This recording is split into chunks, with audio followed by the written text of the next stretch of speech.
Hello students, मैं doctor Sarabjit राला। आज आप मेरे साथ पढ़ेंगे कॉन्फर्मेशन ऑफ इथाइलिन ग्लाइकोल। तो अगर मैं इथाइलिन ग्लाइकोल की बात करूं तो यहाँ पे हमारे पास इसका फार्मूला क्या है, CH2 here is OH and here is OH. This is called here ethane 1,2 diol और इसका दूसरा नाम क्या है, ग्लाइकोल। तो अब स्टूडेंट हमने इसकी कन्फर्मेशन ड्रा करनी है और उस कन्फर्मेशन ये चेक करना है कि कौन सी कन्फर्मेशन जो है वो स्टेबल है। तो let start the Newman projection formula of this glycol. तो देखिए इसको ड्रा कैसे करना है। सबसे पहले हमारे पास ये जो कार्बन है यहाँ पे, तो वो ये वाली है। अब इस कार्बन को मैंने तो यहाँ पे लिख लिया। इस कार्बन के साथ कितने हाइड्रोजन लगे हैं, 2।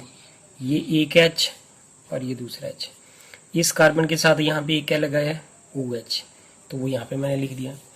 आफ्टर दैट इस कार्बन के बियॉन्ड ये वाली कार्बन लगी हुई है, तो देयरफॉर उस कार्बन के साथ कितने हाइड्रोजन है, 2।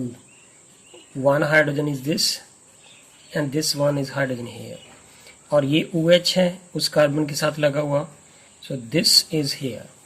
सो this carbon is connected to that this carbon, ये जो पीछे कार्बन इसके दिखाई दे रही है beyond this carbon, so this carbon is connected to that carbon beyond through a bond, so which is not shown here. Exactly this conformation is called here staggered conformation. So this is called here staggered conformation.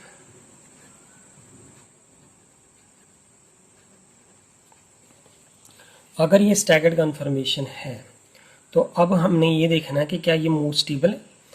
अगर usually हम क्या कहते हैं कि जो staggered conformation है वो most stable है because 2 OH group are opposite to each other. But यहाँ पे ये केस जो है थोड़ा सा डिफरेंट है। अगर मैं इसको 60 डिग्री पे रोटेट करता हूँ, तो अगर मैं इसको 60 डिग्री पे रोटेट करता हूँ तो यहाँ पे क्या है, OH, ये H, ये H, और यहाँ पे ये हाइड्रोजन, और यहाँ पे ये OH और ये वाला H। इस कन्फर्मेशन को हम कौन सी कन्फर्मेशन बोलते हैं, सो दिस इज दी, ये वाला OH जो है वो यहाँ पे चला गया, ये वाला H यहाँ पे आ गया और ये H यहाँ पे आ गया। तो this conformation is called here partially eclipsed. इसको हम क्या बोलते हैं, पार्शली eclipsed.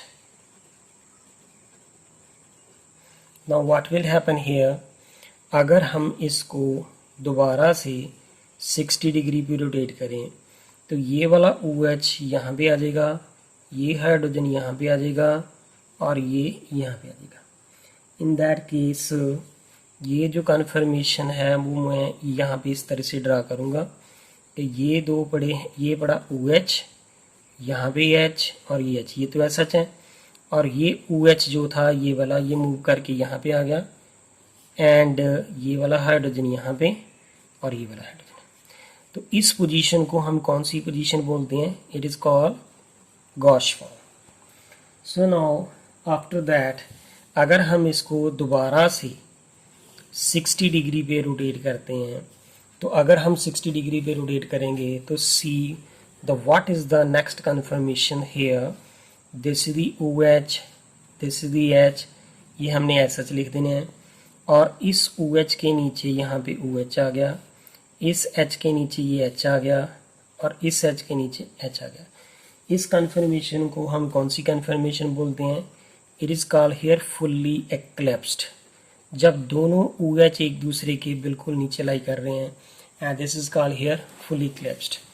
आफ्टर दैट दोबारा से अगर हम इसकी 60 डिग्री पे रोटेशन कर लेंगे तो हमारे पास कौन सी कन्फर्मेशन आएगी, that is again here gauche conformation. तो देयरफॉर हियर इज़ OH, यहाँ पे H, ये OH, sorry H, here is OH, here is H and here is H, and after that still the 1-2 degree are the left here। ये rotation यहाँ पे 60 की, ये वाली रोटेशन यहाँ पे है। now what will happen here कि in this case if we draw this conformation तो what we will get here, we have here this OH, this one is H, this one is H, और अब ये OH जो है इसके नीचे आ गया और ये H यहाँ भी है और ये H। तो इसको हम क्या बोलते हैं, it is called here partially eclipsed, this is called here partially eclipsed position।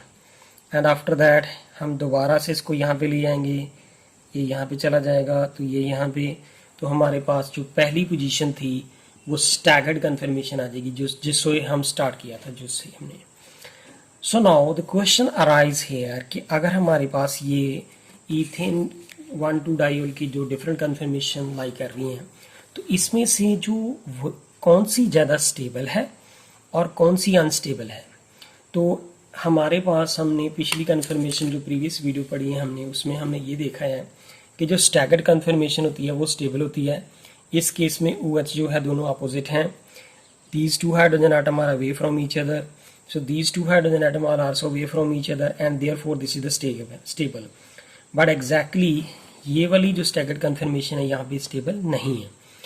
एक तो फिर हमारे पास यहाँ पे आ जाता है कि फिर कौन सी ज़्यादा स्टेबल है। तो answer is the gauche conformation is the more stable than that of this staggered conformation. तो why the gauche conformation is the more stable, तो इस केस में हम इसका आंसर जो है वो लिखते हैं कि अगर हमारे पास ये जो गॉश कन्फर्मेशन को मैं दोबारा से ड्रा करने लगा हूँ, यहाँ पे OH है, ये H है और ये H है। इस केस के अंदर यहाँ पे हमारे पास ये OH है और यहाँ पे H है और ये H है। तो ये जो गॉश फॉर्म होती है, तो इस केस के अंदर यहाँ पे oxygen is being an electronegative element को are the partial negative and hydrogen को आर द पार्शियल पॉजिटिव। इसी तरह से this oxygen is carry partial negative charge and hydrogen carry partial positive. So therefore gauche form के अंदर क्या होता है कि ये जो H है वो इस ऑक्सीजन के साथ यहाँ पे बॉन्ड बना लेता है। तो देयरफॉर इस गॉश फॉर्म में हमारे पास क्या पॉसिबल है, हाइड्रोजन बॉन्डिंग। तो गॉश फॉर्म में ईथेन 1,2 जो हमारे पास ईथेन 1,2 डाइऑल है, उसकी ये जो गॉश फॉर्म है उसके अंदर हाइड्रोजन बॉन्डिंग हो जाती है। तो जो हाइड्रोजन बॉन्डिंग है वो मॉलिक्यूल को क्या कर देती है, स्टेबल। और अगर स्टेबल करेगी तो उसकी एनर्जी कम हो जाएगी and therefore but in the case of the staggered conformation if we talk about this one, so these two OH group are far from each other. तो ये OH ग्रुप और ये OH ग्रुप जो है आपस में हाइड्रोजन बॉन्डिंग नहीं बना सकते because they are very far away from each other. But in the case of the gauche conformation they are very close to each other, therefore in this case the hydrogen bonding is the possible. So therefore from this confirmation of the ethane 1,2 diol, we concluded that the gauche form is the more stable than that of the staggered conformation, और जो partially eclipsed हैं या fully eclipsed हैं they are the unstable. जो fully eclipsed है that is highly unstable, followed by the partially eclipsed and then the staggered conformation, and the gauche form is the most stable because in that case there is the hydrogen bonding is possible. So therefore if we talk about the stability, तो therefore we can say that this gauche form जो gauche form है वो सबसे ज़्यादा stable है, then followed by this the staggered conformation, and after that is the partially eclipsed, and then followed by the fully eclipsed. ये जो fully eclipsed है वो सबसे ज़्यादा अनस्टेबल है। तो सबसे ज़्यादा स्टेबल कौन हुई, गॉश फॉर्म। तो gauche form is the most stable if we talk about the, so this the order of the stability. ये वाला जो ऑर्डर मैंने लिखा है ये स्टेबिलिटी का ऑर्डर है, this is the stability order.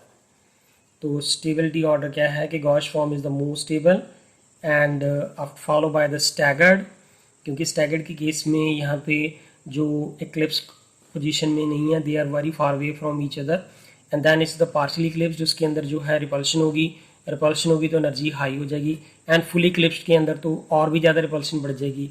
So therefore this will be the highly unstable. So this is the stability order, और जो इसका रिएक्टिविटी ऑर्डर है वो इसके बिल्कुल इन्वर्स होगा।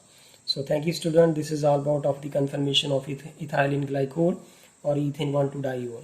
सो अगर आपको मेरी वीडियो पसंद आए प्लीज़ इसे लाइक करें एंड सब्सक्राइब करें मेरे चैनल को और कमेंट करके बताएं। Thank you students.